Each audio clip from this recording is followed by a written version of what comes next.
I have 2 kids, Clark and Kent. While they have the same father, only one of them is biologically my child. They were born within 6 months of each other. The boys are currently 6, and for various reasons I have full custody of both of them. I didn't speak to anyone in my family for several years, and we got back in touch in 2019. Due to the boys' ages, my family know I couldn't have carried both, unless I have the gestation period of a hamster or the longest labor ever. I have explained to them how this all came to be, but in my explanation I neglected to tell them which was my biological child. Due to my ex having a type, the other woman looked enough like me that the boys could pass for twins. Same dark hair, blue eyes, pale skin, and both cleft chins and dimples. My brother jokes that they look like tiny supermen. People who know them refer to them as twins because aside from a few minor differences, they're practically identical. Frankly, if they were closer in age and I'd had full custody of both from the time they were born, I suspect I would have mixed them up a lot as babies. Shortly before Clark's birthday last year, my mum asked if she could see Clark's birth certificate. I asked why and she said she wanted to know the exact time he was born, so I told her. She asked if she could see the certificate anyway. I asked why. She said she just wanted to check. I said I'm his mother, I know when he was born. Then she asked the same thing about Kent and we went through the same conversation all over again. Mum eventually admitted that she just wanted to see the birth mother's name on each certificate, which isn't even how that works, and I told her as much. This led to an argument where my stance was that I'm their mother, biology is irrelevant. Mum says if biology is irrelevant then it's not a big deal to tell her which of them is biologically mine. I said if she's so hung up on biology, then clearly it's a big deal to her and I don't want it to be a big deal. Especially as the boys themselves don't know. Mum feels this is incredibly selfish, narcissistic, and overall wrong.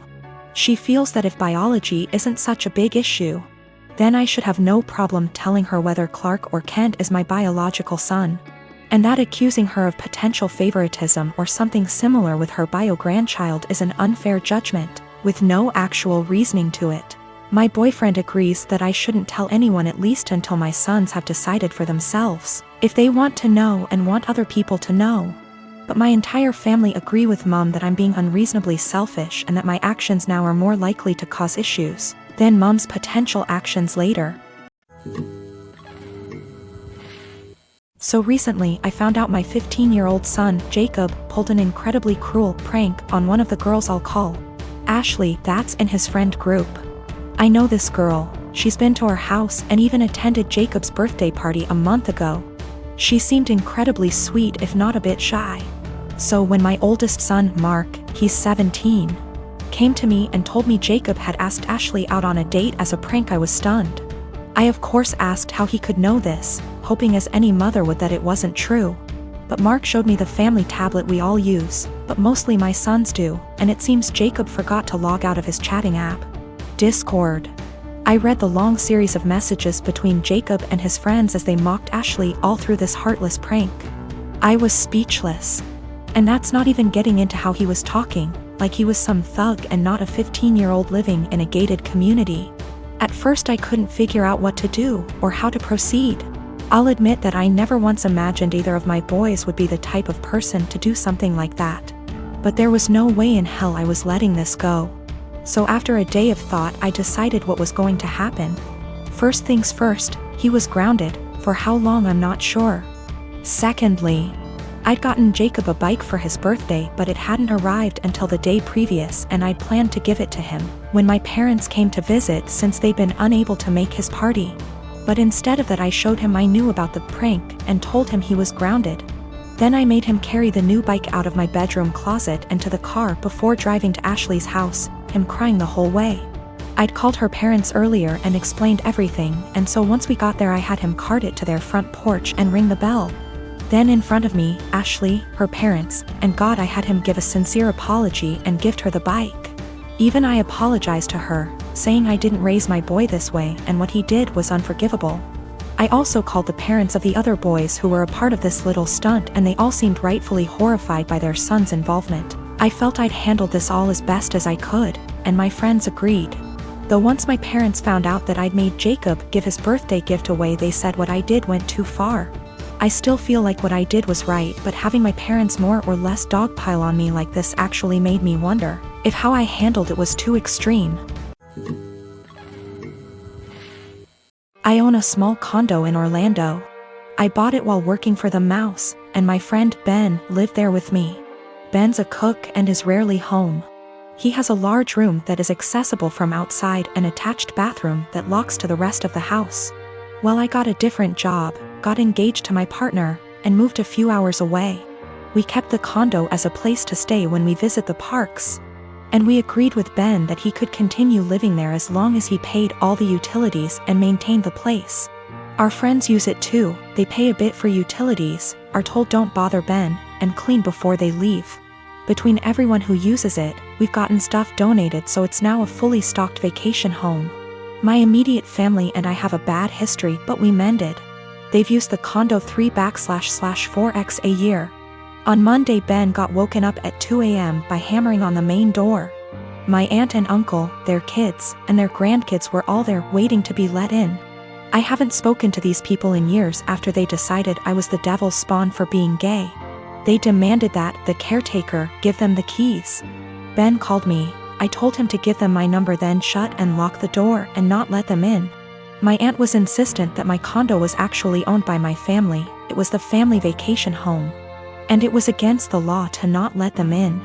I told her no, it was mine, I own it and I let friends and family use it, but I choose who stays there. There was a lot of back and forth and some petty name calling. She said they were here for a week, where were they supposed to go, and I said I don't care. Meanwhile, my partner reported that Ben texted them saying my uncle was attempting to kick in the door. I said tell him to call the police. She hung up on me and Ben said they left. In the morning, I got a phone call from my mom trying to convince me to let them stay.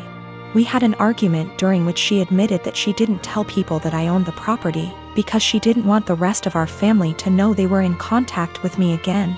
I told her if that's how she wants our relationship to be, then she's no longer welcome. I checked in with Ben and he's okay. Today my aunt sent several texts asking to stay at the house because they hadn't accounted having to pay for a hotel, and they had planned to just buy groceries and use the kitchen. I told her no. She said they were about to be out on the street with their luggage. She called me cruel and heartless and that I was ruining Disney for the kids. That made me hesitate, probably because I worked for the Mouse. I know that particular family line has very little money. Yet I find it hard to believe someone would plan a whole vacation without accounting extra funds for it. But the kids are really young. I'm so furious over the homophobia that it feels like a point of pride to deny them access. My 7-year-old daughter's doing virtual school in our living room recently. I heard her teacher address a girl named Kelly a few times, which stuck out to me because my daughter's class is only about 15 kids and I know them all by this point in the year. A couple times more and I realized she was calling my daughter Kelly. My daughter's name is Keely, pronounced Keely. So after school was over, I asked her if that had been happening all year in this teacher's class, and she said it had, and it really annoyed her. I asked her why she hadn't corrected the teacher if it annoyed her so much, and she said she had repeatedly at the beginning of the year, but the teacher kept calling her Kelly, so eventually she gave up on reminding her. I sent the teacher a quick email explaining the misunderstanding but got no response. This teacher teaches a special subject, think music, gym, art, or language, not just one grade level. So my daughter will be in her classes for the next several years, so we couldn't just wait it out. And how moments like these are handled now will set the stage for how my kid deals with similar situations on her own in the working world. I encouraged my daughter to come to class early or stay later again, thinking maybe she hadn't heard or understood her last time. So a quiet one-on-one would be better. She got to the class early and she told her very politely that her name was Keely like really, instead of Kelly like jelly. And that people often get it confused, so she just wanted to clarify. So class starts and sure enough she gets called Kelly again almost immediately. So there's only so much self-advocation a 7-year-old can be expected to do. I just walked over and said, "Hi, this is Keely's dad. Her's name not Kelly. It's Keely." A few hours later I had an email in my inbox inviting my wife and I to a parent-teacher conference with the vice principal. The long and short of the meeting ended up being the school feels that while the teacher probably should have learned her name, that the real problem is she feels I challenged her authority by correcting her in class, and that the names were similar enough for it to not have warranted such drastic action. That surprised me. I couldn't believe a meeting was necessary, let alone that it cast blame on us. I can't tell if I'm being that annoying, my kid matters most parent that my grandmother the schoolteacher always complained about, or if the teacher should just learn her damn name, because that's a basic part of her job.